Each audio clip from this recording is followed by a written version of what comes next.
Villafranca de los Barros puede que ocupe el lugar de una mansio de la calzada que unía Mérida, capital de la provincia romana de la Lusitania, con las ciudades del occidente de la Bética. La mansio se llamaba Perceiana. Hoy, Villafranca es un pueblo con notable actividad económica. Radio Villafranca, 107.7, emitiendo desde la Casa de la Cultura.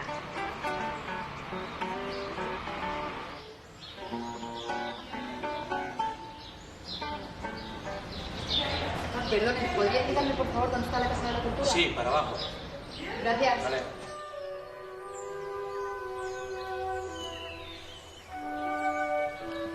La Casa de la Cultura de Villafranca de los Barros es una fábrica de harinas del siglo XIX.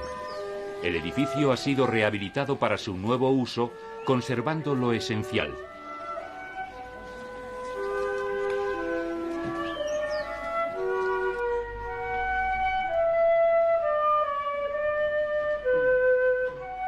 Las máquinas de la harinera ocupan lugares destacados en la nueva distribución del edificio, como piezas decorativas y como elementos evocadores de su antiguo uso. Aquí estuvo el eje motriz de la fábrica. Hola, soy Maribel. Mira, perdona, venía por las calles escuchando la radio y me he enterado que la emisora la hacíais aquí, desde la Casa de la Cultura, y he pensado, bueno, que quizá me la podríais enseñar. Bien, me parece muy interesante. ¿Puedo hacer una entrevista? Ah, perfecto. Vale, pasamos. Radio Villafranca, 107.7, emitiendo desde la Casa de la Cultura. Está con nosotros Maribel del Prado, una joven fotógrafa que está realizando un reportaje fotográfico por la Vía de la Plata. Maribel, ¿qué buscas? ¿Qué pretendes mostrar en tus fotos? Bueno, Juan, a mí me parece realmente interesante cualquier cosa que te puedes encontrar por el camino. Tenemos que darnos cuenta que la Vía de la Plata o la Ruta de la Plata es un camino milenario y está lleno de restos prehistóricos, de miliarios. Los restos La románicos... actual biblioteca fue panadería de la fábrica, como muestran los hornos que aún se conservan en las crujías y que dan a los estudiantes y lectores esa sensación de bienestar que se experimenta ante un buen libro en la cálida cercanía de un horno de leña.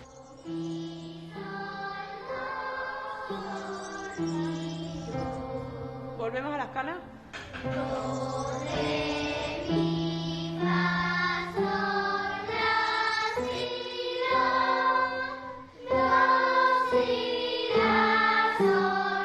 En esta sala estaba la máquina de vapor, que movía el eje principal de la fábrica. Como una metáfora de ese impulso, la Escuela de Música de Villafranca de los Barros mueve ahora la actividad cultural de un pueblo que es conocido en el entorno como la ciudad de la música.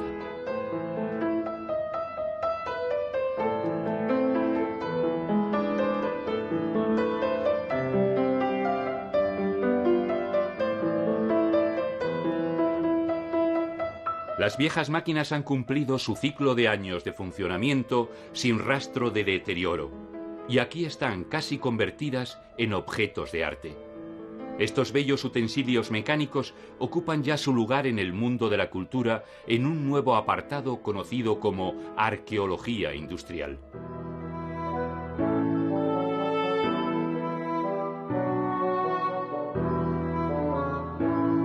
A la vera de la Vía de la Plata, un moderno albergue, muy apropiado para quienes buscan la inmersión en el mundo rural, aprovecha el edificio de una vieja almazara.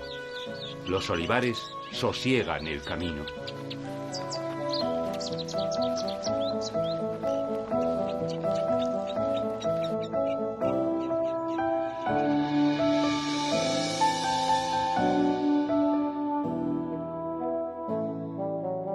Los Santos de Maimona está relacionado con Diego Hidalgo, seguramente uno de los españoles mejor situados y más influyentes en el ámbito internacional.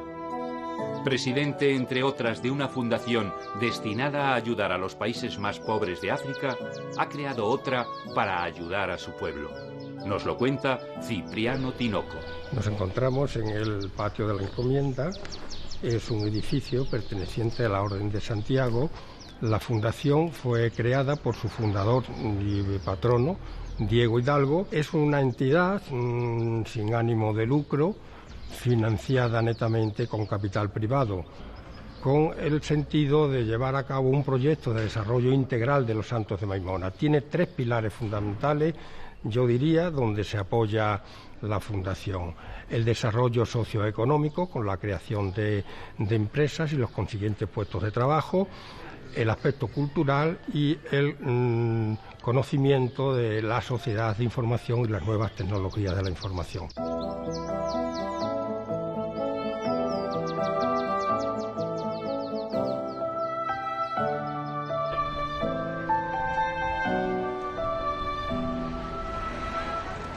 La Fundación puede ayudar una actividad ya existente como esta cooperativa olivarera.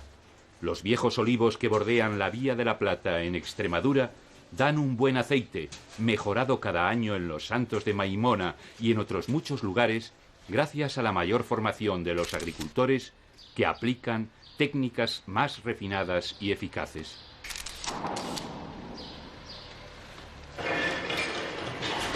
Y eso es compatible con el esmerado trabajo manual de la tradición artesana.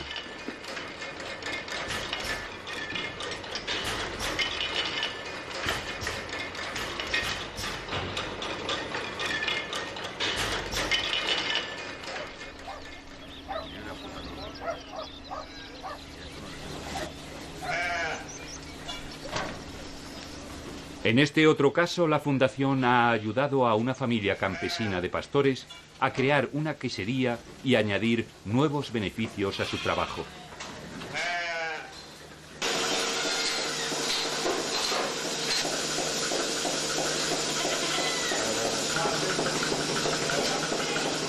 El pastor sabe por el olor si la cabra puede ser ordeñada. Las máquinas permiten conseguir la leche con la rapidez y la higiene necesarias para producir un queso artesano que sumara a los muchos y buenos que se producen en Extremadura.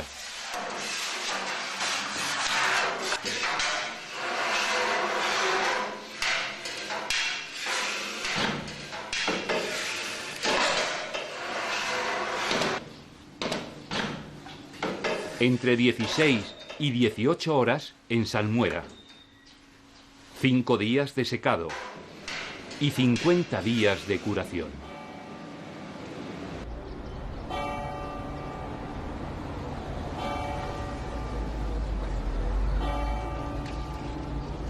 La Fundación de los Santos de Maimona también se preocupa de la actividad cultural.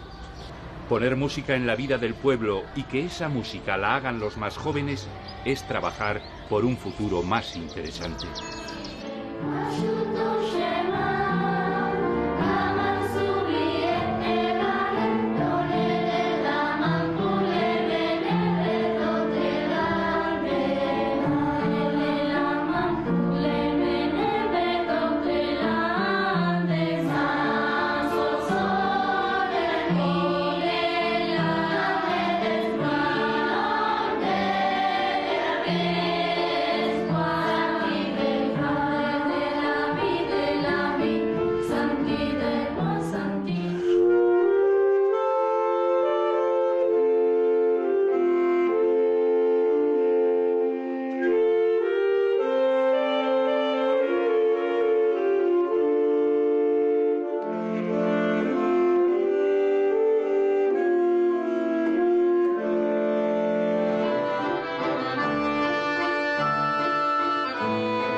Esta no es la calzada romana, sino el camino medieval que sustituyó a la anterior cuando Zafra se convirtió en un centro comercial importante. La discusión sobre si Zafra está o no en la Ruta de la Plata debe atenerse a la época de la ruta de que se trate. Zafra no estaría en la Vía de la Plata romana, pero sí en ese pasillo de comunicación y tránsito milenario que estamos recorriendo. Hemos llegado a Zafra, una población de la que ya se tienen noticias documentadas en época musulmana.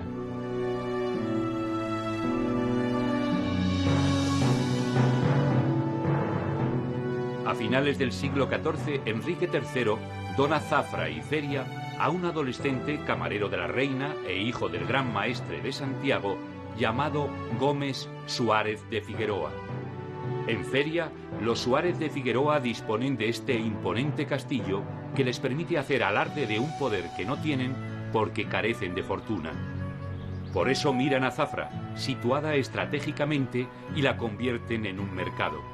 Con una magistral visión económica, atraen a la ciudad a comerciantes y artesanos y facilitan el asentamiento de moriscos y judíos.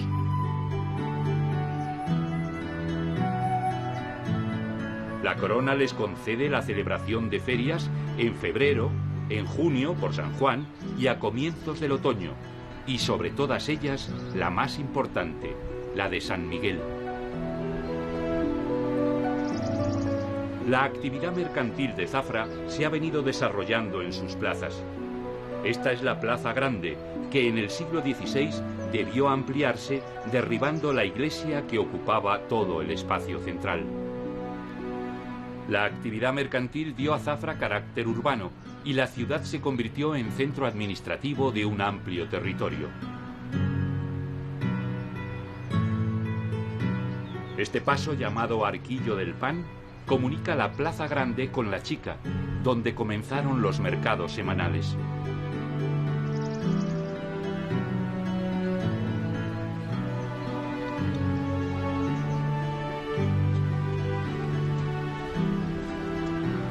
Como garantía para los compradores y control de los comerciantes, la vara castellana presidía el mercado de Zafra. La vara daba seguridad a los compradores, como nos explica el arquitecto Manuel Fortea. Don Manuel, la famosa vara de medir. Exacto. ¿Y por qué se encuentra ubicada aquí? Pues se encuentra aquí porque que era el centro del pueblo originario, porque la otra plaza no existía. Aquí era donde se celebraban los mercados. Y había una figura que era la mutacén, encargado de controlar las medidas de longitud y de peso, y aquí está reflejada la medida de longitud para que nadie tuviera la oportunidad de engañar a nadie. ¿Y estas marcas de aquí? Pues estas marcas, la vara está dividida, esta muesca, que es la del medio, marca la media vara. Esta representa el cuarto de vara, que es un palmo. Exactamente. Ahí. La media vara, que representa un codo. A ver. Puedes comprobar que tiene un codo. Y la vara entera, que tiene 83 centímetros, pone en el medio del cuerpo, pues a ver, que lo compruebe. Corresponderá exactamente hasta el extremo del brazo. El arquitecto Fortea es el restaurador de una singular casa, quizás la más antigua de Zafra. Los autores también dicen que esta es la casa más antigua de Zafra. Casa de la Jiméz. Don Manuel, ¿por qué se llama así? Se llama así porque en árabe Ashamí significa puesta al sol, y es realmente Ajimez, una ventana de arcos con una columna en el medio que también se llama parte luz. ¿Y a la hora de la rehabilitación se encontraron con algún problema especial? La pega más importante es que cuando hubo el derrumbe, la fachada se quedó sola porque se derrumbaron los forjados interiores, que eran de madera, quedando el muro completamente al aire y con un gran desplome, como se puede apreciar. Entonces la operación de rehabilitación consistió en mantener en equilibrio la fachada con el desplome actual que tiene y con los elementos que tiene de cosido de la estructura interior. Estoy dándome cuenta de que las piezas de la ventana son de diferente color. Exactamente, en el momento del derrumbe se quedó la ventana con todas las piezas a punto de caerse. Pensamos la posibilidad de recomponerla entera, pero era absolutamente imposible. Es una pieza tan frágil que la única posibilidad era recomponer las que faltaban con una masa de mortero, y para que tuviera el mismo color, esa masa, en lugar de estar hecha con arena, está hecha con ladrillo machacado y cal.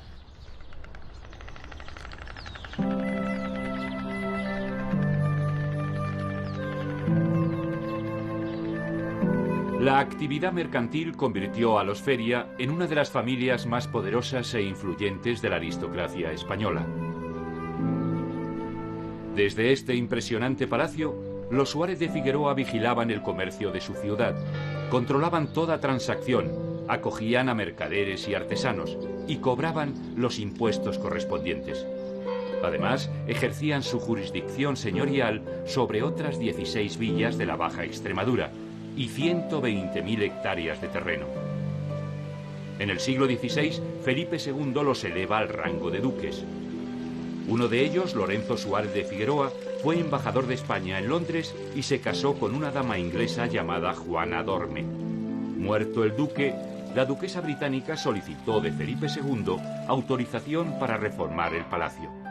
El rey no solo accedió a la petición, sino que envió a Juan de Herrera, su arquitecto, para que diseñara la reforma. En ese tiempo los Suárez de Figueroa se rodean de arquitectos, escritores y humanistas y forman en su entorno una pequeña y exquisita corte. El palacio es ahora un parador de turismo.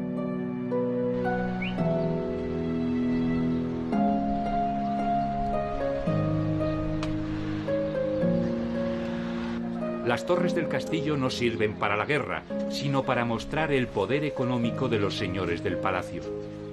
Este castillo no fue construido para defender un territorio, sino para proteger un mercado. La ciudad se asemeja en algún momento a las prósperas ciudades italianas y la corte de los Figueroa a la de los Médicis. Lorenzo Suárez de Figueroa amuralló la ciudad ya a mediados del siglo XV para proteger a los artesanos y a los comerciantes de bandoleros que pudieran atacar sus negocios, sobre todo por la noche. De paso, el avispado caballero podía controlar toda la actividad productiva y mercantil, fiscalizar cuánto entraba o salía de la ciudad y cobrar por ello. En el Arco de Jerez, una huella de zapato, grabada en el granito, indica que por aquí se accedía al barrio de los zapateros.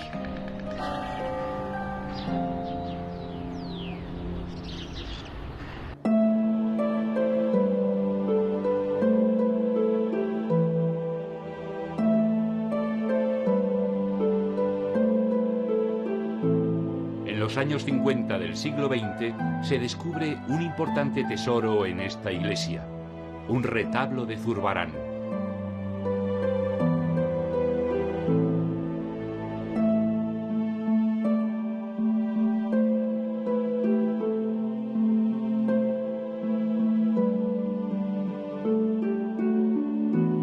Los ricos exteriorizaban sus riquezas costeando retablos o capillas.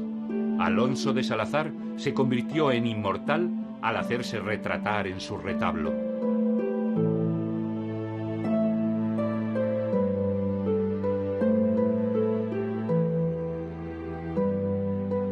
El comercio, además de a los duques, enriqueció a comerciantes y artesanos de Zafra que construyeron casonas y palacios.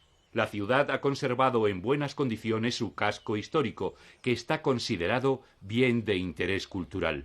Felipe II, gran aficionado al ajedrez, fue benefactor de otro personaje de Zafra llamado Ruy López de Segura, un clérigo al que muchos consideran el primer campeón del mundo de ajedrez.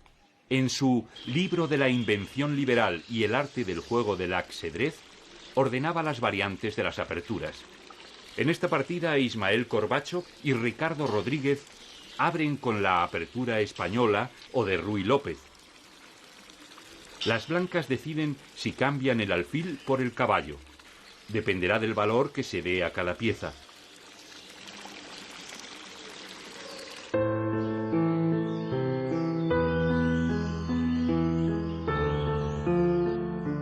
Otro nombre célebre relacionado con Zafra es la escritora Dulce Chacón, nacida en esta casa en 1954. Trabajó con éxito la poesía, la narrativa y el teatro, y escribió sobre su pueblo.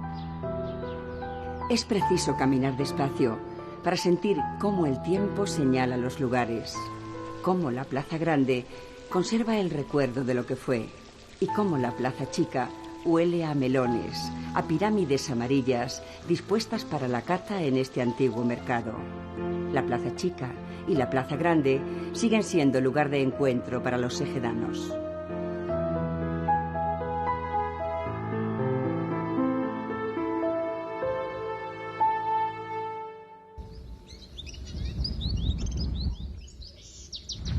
Junto al camino, a las afueras de la Puebla de Sancho Pérez, está la ermita de la Virgen de Belén, relacionada con la Orden de Santiago. La plaza de toros adosada a la ermita no es caso único en Extremadura. Casi todas las ermitas contaban entre sus bienes con cabezas de ganado y seguramente en este caso se trataba de toros bravos. Algunos autores dicen que en esta plaza se celebraban corridas en el siglo XIV.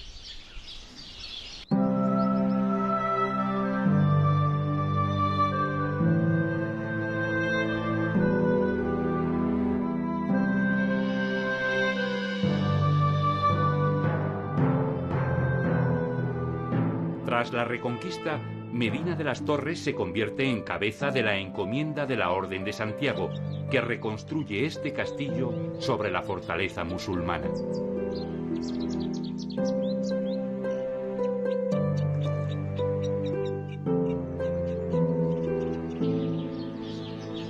Medina de las Torres está situada sobre o en las proximidades de una mansio de la calzada romana llamada Contributa Iulia. El pueblo recuerda su origen romano en el propio ayuntamiento.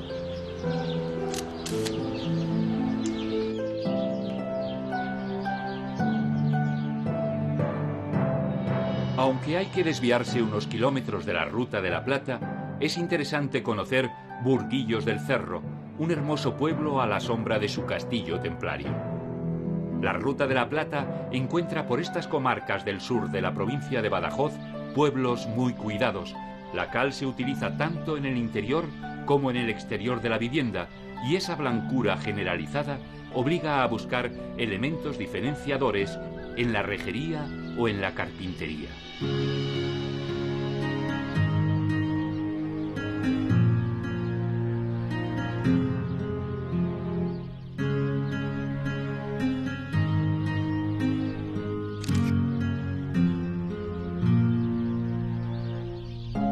El color de la torre de la iglesia contrasta también con la blancura de Burguillos. Las casas de la parte alta del pueblo, la más antigua, crean un dédalo de calles ajustadas a la ladera de la montaña, con bellos rincones y sorprendentes recovecos, y que de vez en cuando desembocan en una apacible plaza.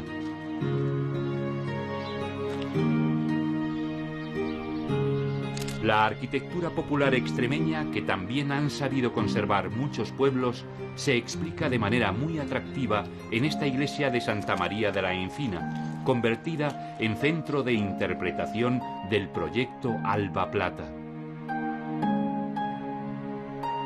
Se ha recuperado muy bien esta iglesia templaria, que en su momento debió estar asociada a la fortaleza. Como en todos los templos medievales, en el subsuelo de Santa María de la Encina han aparecido enterramientos.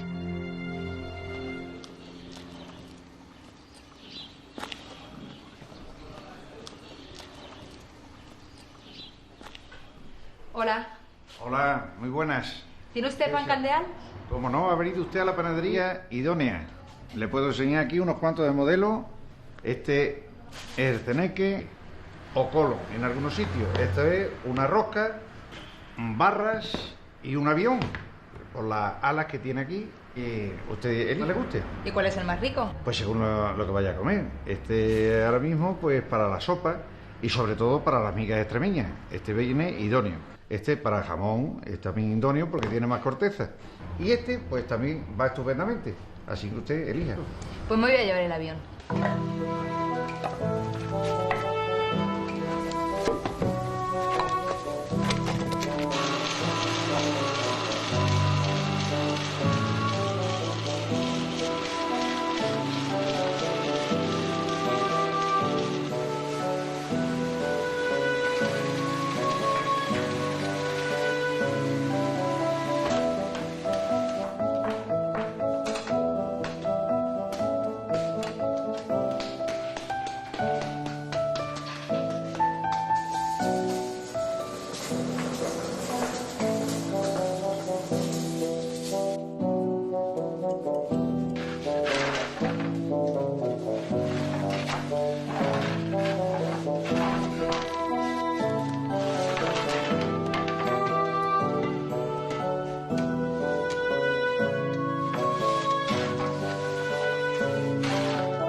De vuelta a la Ruta de la Plata, en la iglesia de Calzadilla de los Barros, hallamos uno de los pocos retablos góticos que pueden verse en Extremadura. Es obra de Antón de Madrid, un artista de finales del siglo XV que realizó otros retablos en pueblos cercanos, aunque solo este ha llegado hasta nosotros.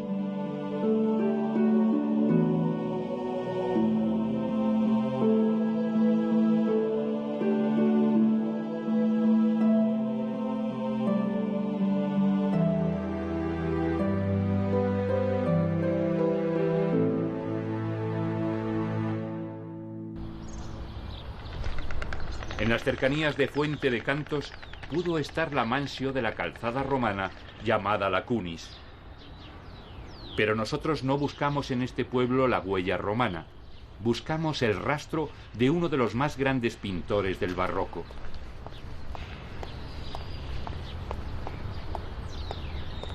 Entre los siglos XV y XVIII, Fuente de Cantos era un pueblo próspero, cuyas casas revelan una notable actividad artesana y comercial, favorecida esta por el trasiego de la Ruta de la Plata. Hijo de un pequeño comerciante, Francisco de Zurbarán nació aquí en 1598, en esta casa que se muestra a los visitantes.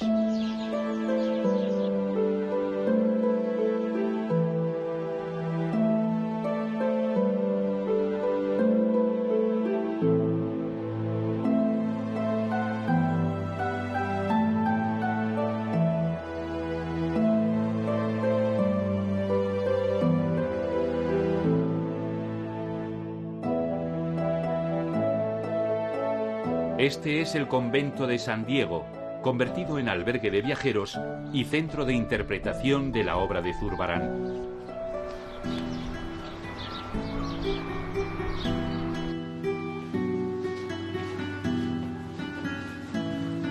El primer gran pedido que recibió el pintor, tras haberse formado en el taller de Díaz de Villanueva en Sevilla y establecido por su cuenta en Llerena, fue del convento de San Pablo el Real de Sevilla. Le encargaron nada menos que 21 lienzos. Después le vendrían otros muchos pedidos que le obligaron a montar un taller con oficiales y aprendices. Su prestigio hizo que recibiera encargos de las colonias americanas, donde por cierto los cuadros se pagaban muy bien para compensar el riesgo de traslado. Hay obra de Zurbarán en México, Perú, Guatemala y Argentina. Hola, buenas tardes. Hola, ¿qué hay?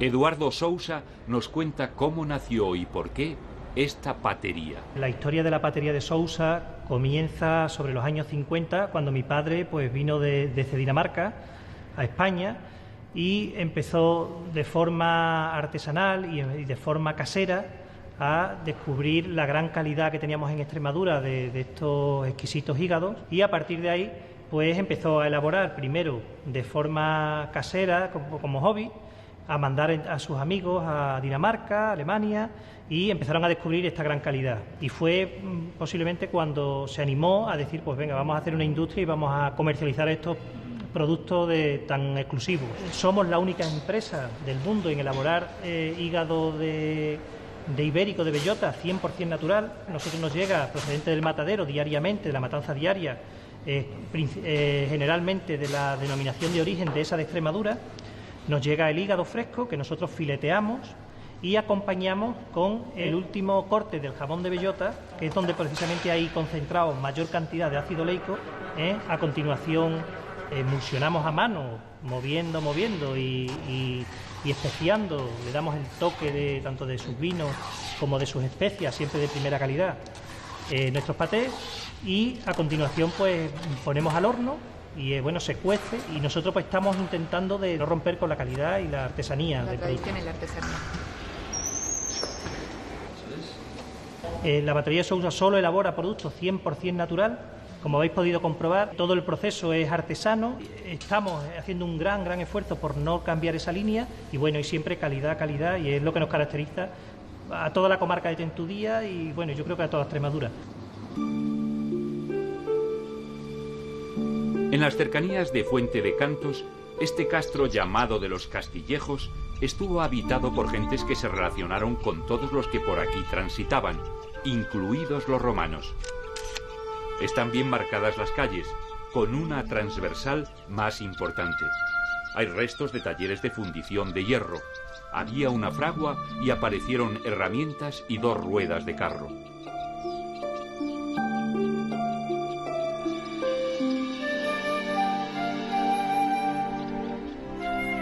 En la parte alta, los arqueólogos han encontrado la muralla, bien conservada y que se adapta al terreno. Como se ve, es de piedra y tierra, tiene forma pentagonal y 3 metros de anchura.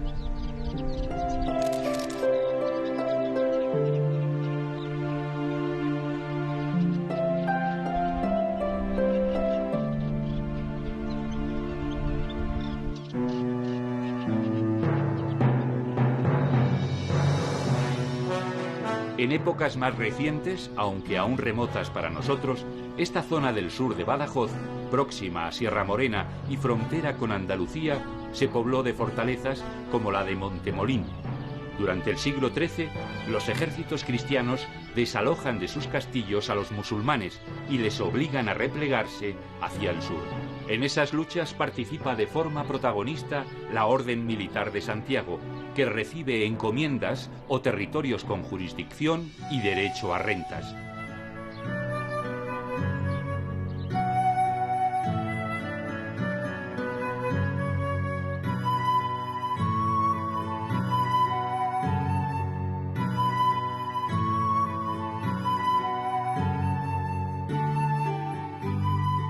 En el último tercio del siglo XIII es maestre de la Orden de Santiago Pelay Correa, a quien el rey Fernando III ordena avanzar en la Reconquista.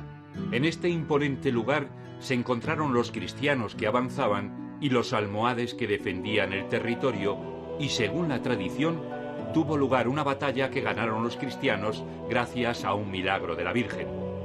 Como se echara encima la noche, cuando su ejército vencía, Pelay Correa pidió a Santa María que detuviera al sol para poder terminar la batalla.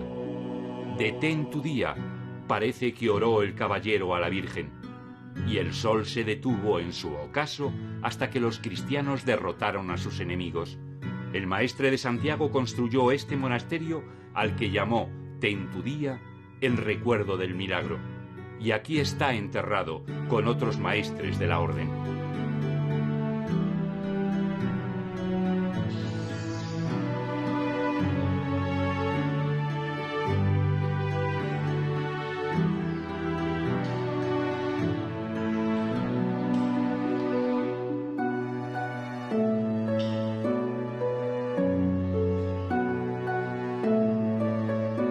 Cuando en el siglo XVI la Orden de Santiago construyó en Calera de León este conventual, se cuidó mucho de decorar la iglesia con pinturas que recordaran aquel extraordinario suceso.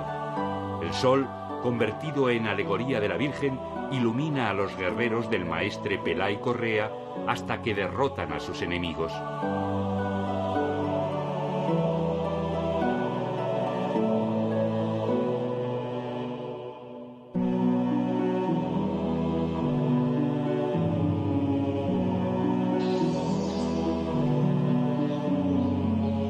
Este singular edificio estuvo a punto de perderse entre los años 1930 y 1934, cuando alguien pensó en venderlo para su traslado a los Estados Unidos. Se salvó gracias a la movilización de Calera de León y de la provincia de Badajoz.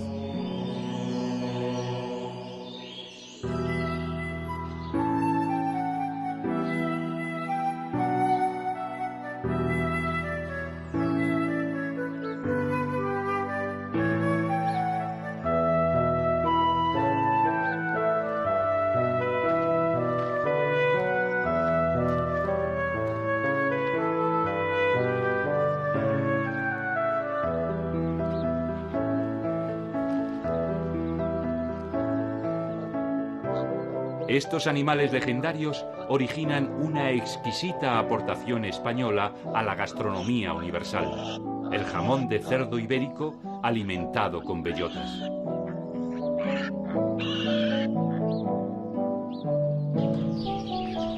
Monesterio, el último pueblo de Extremadura en la Ruta de la Plata, es un centro de producción de derivados del cerdo ibérico.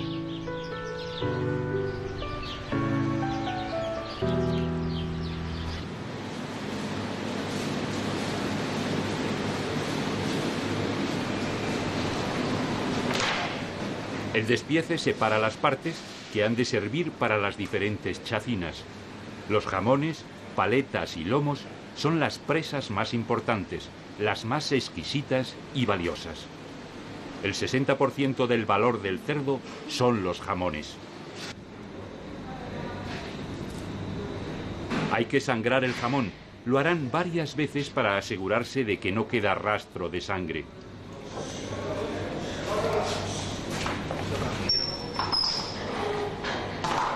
Los jamones estarán en salmuera tantos días como kilos pesen.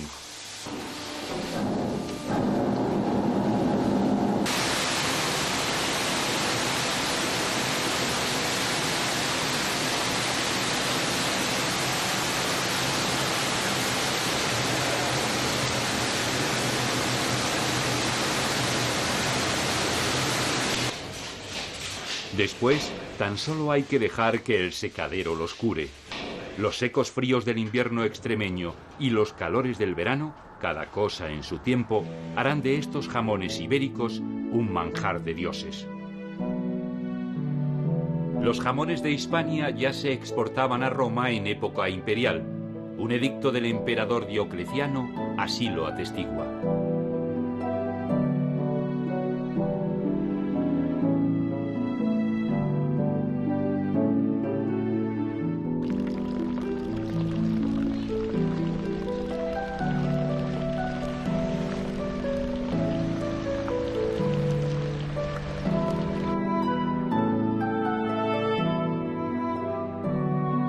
El milagro de Extremadura es la dehesa, y no solamente porque sea el hábitat natural del cerdo ibérico.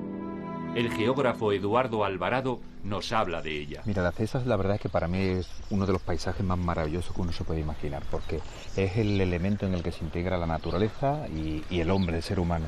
Es el sitio donde se ha producido la máxima intervención y a la vez la máxima conservación. Y además hay tres aprovechamientos que son fundamentales, si no, no hay una dehesa. Tiene que haber aprovechamiento de la agricultura, aunque eso ya está en desuso porque el cereal ya se ha ido abandonando. Hay también un aprovechamiento de lo que es el ganado, el porcino, el ovino, también las vacas que cuando entran en algún momento en las zonas de la dehesa. Y después hay otro aprovechamiento que es el aprovechamiento del monte, que es una parte fundamental, por supuesto. Así es que esos tres componentes son los que son básicos en una dehesa. ¿El árbol estrella de la dehesa es la encina?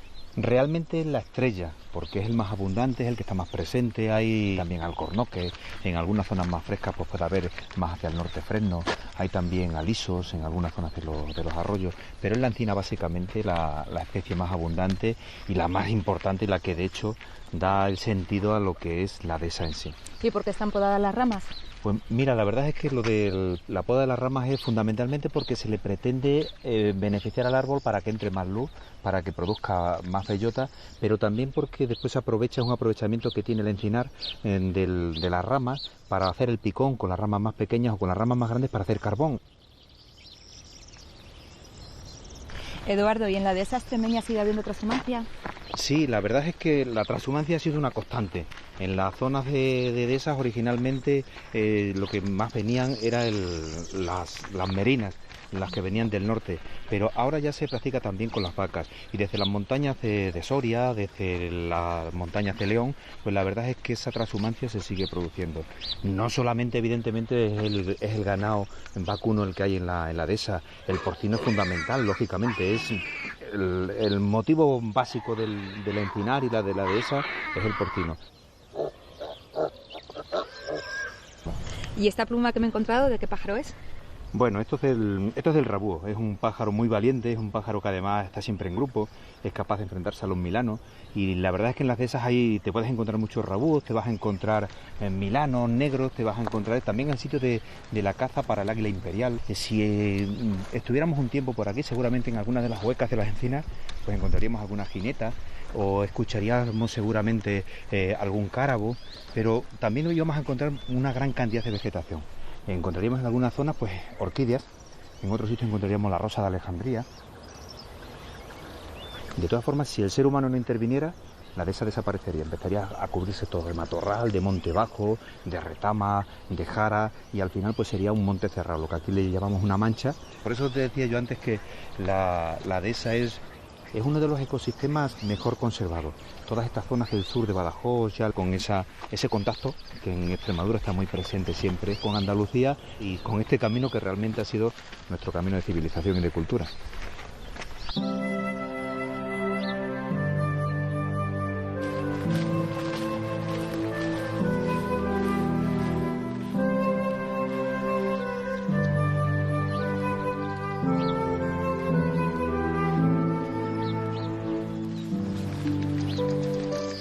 La Ruta de la Plata continúa hacia el sur, hacia Sevilla, con ramales a varios puntos de la costa por el territorio de las tribus ibéricas que hicieron de estos caminos rutas comerciales. Una llegaba hasta la desembocadura del Guadiana y otra hacia los puertos fenicios de la bahía de Cádiz.